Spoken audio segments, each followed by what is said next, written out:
Hi everyone and welcome on this video. So we're going to speak about the plastic credit and the actual market situation. So let's dive in. Plastic credits and emerging markets. We're going to speak in this session about how are the plastic credit generated and what's the actual political situation and economical situation about plastic credits. So why plastic credits are a high potential asset? Well, let's go first through the reminder. What's the service, the business model, which is a service. It's a collaborative cleanup by private individuals and companies. So how does it work? Customers purchase a PNP, plastic neutral package. Actually, they purchase a cleanup service. So that gives the order to the recycler, to the company, Corsair, to collect and recycle the plastic. So Corsair delivers the order, collection and recycling of new plastic waste. And as a consequence, CSR plastic credits are emitted as a proof, digital proof of the quantity of plastic that has been recycled. So 100 gram recycled equals 1 CSR plastic credit. And then what do we do with those CSR? They are then used by companies to offset their plastic footprint, their plastic pollution footprint.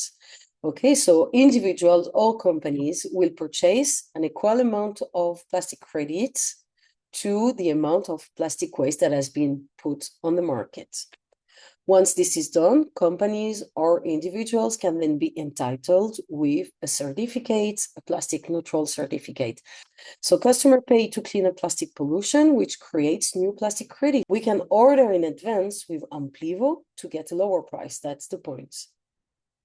Now, let's compare it with its big brother, let's say, with carbon credit markets. So what's the result of the focus on carbon over the last 10 years? Let's look at the market afterwards. First, what Reuters is telling us actually is that the value of traded global market for carbon dioxide, CO2 permits, reached a record of 881 billion euro, which is like more than $900 billion in 2023, making a 2% increase on the previous year.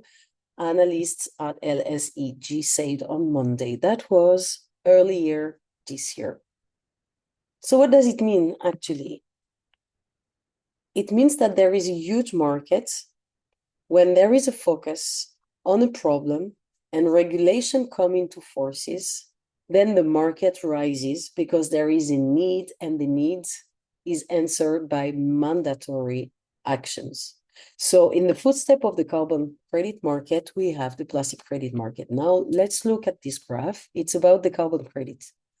If you see up to 2018, it was a very low because there was not enough regulations into forces, whether it was national or international. And since 2018, many regulations have been put into forces locally and internationally that obligated companies to offset their carbon footprint. As a result, within the last 5-6 years, carbon credit price increased by 40, which means if you would have had carbon credits in 2018 worth $1,000, it would worth $40,000 as of today. Now, where do we stand with plastic credit? Well, we're at the very beginning. Plastic credit market now is still an emerging market. Regulations are still to come, and we're going to speak about it. But for you to see that they are already in the pipeline, the UN Plastic Pollution Treaty is ongoing negotiations from a few years already and still now in 2025. It will come to reality. So we can see that there is an international will to tackle the crisis, the plastic crisis as of today. And then we also have the World Bank that emitted in 2024 $100 million bonds for plastic credit projects, for recycling projects that would create plastic credits. So we realized that plastic credit is really seen as a true global solution to tackle plastic pollution. How plastic credits could tackle the social impact of climate change, because both are really connected, and we can see that we already have a focus on climate change with carbon emission, and now we see that plastic pollution is directly connected to that. So plastic credit is really considered as a tool. And this is the World Economic Forum telling us. Now, what's the first country, or who's the first country to make it mandatory? Well, the Philippines did it mandatory in 2023. And since 2024, every company that emits plastic in the Philippines has to offset its plastic footprint. 40% 2024, and it will go up to 80% in 2028. So one of the world's most polluting countries has passed mandatory compensation for plastic pollution under its EPR, Extended Producer Responsibility, under this law. So you can see that it's the first one, but it's not the only one. Many more are on the way following its footstep. So what are the future market protection? Actually, there is an established precedent with the carbon market, and you've seen it, you understood it by now. So now let's see this report. This is a report that has been made actually by the World Bank. And what it is saying that actually today there are more than 80 emission trading systems on carbon taxes that tackle, actually, they cover 28% of global emissions, only 28% actually. If you look at plastic credit, the actual recycling of plastic worldwide is only 9%.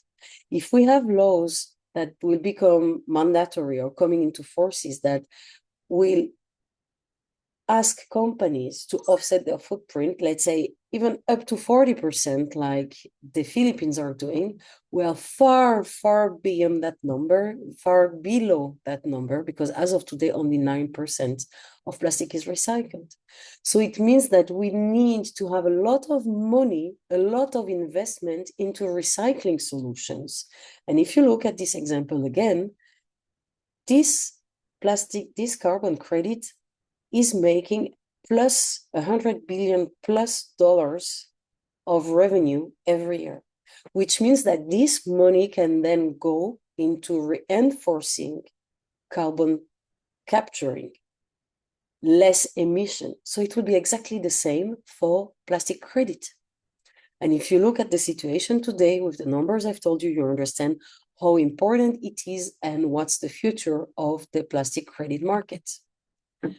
Just to learn more, the global plastic credit market, though in its infancy, is following the same economic and regulatory trajectory as the carbon credit market 2 decades ago. It only goes faster thanks to the greater urgency, digital tools, and an established precedent. And this is what we have. And if you want to learn more, you can dig and ask to the person who sent you this video. You can ask this document. So now, what guarantees the demand for plastic credit in the coming years until the market is mature? Well, there is what we call the buyback program. What's the buyback program? Actually, Colcell buys back its own plastic credits from the open markets. What would be the interest of the company? They bet on themselves. They already know and foresee the maturity of plastic credit market. So by possessing plastic credits today, it's a good way to grow the capital in the coming years. And how Colcell will fund this buyback program? Well, by using 10% of the revenues from the sale of the pyrolysis oil, as well as by the profit generated from Colcell Group's overall business activity. So we understand that the more Colcell Group expands its factories and other revenue streams, more there is money available to buy back the CSR 25 on the market. And as of today, Corsair is the leading, one of the fastest growing company in plastic recycling. So you understand the future that awaits us.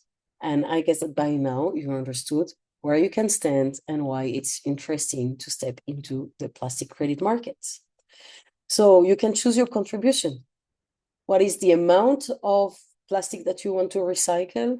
What is the amount of money that you can or want to put in on a regular basis in a one-time shot? That's up to you. You understand that there is a buyback program on the CSR 25 plastic credits. So you can choose it according to the quantity of plastic you recycle, according to the quantity of plastic credit you will create, or according to your own pocket. So thank you so much for listening to this video. I hope it was a good insight for you to understand the plastic credits.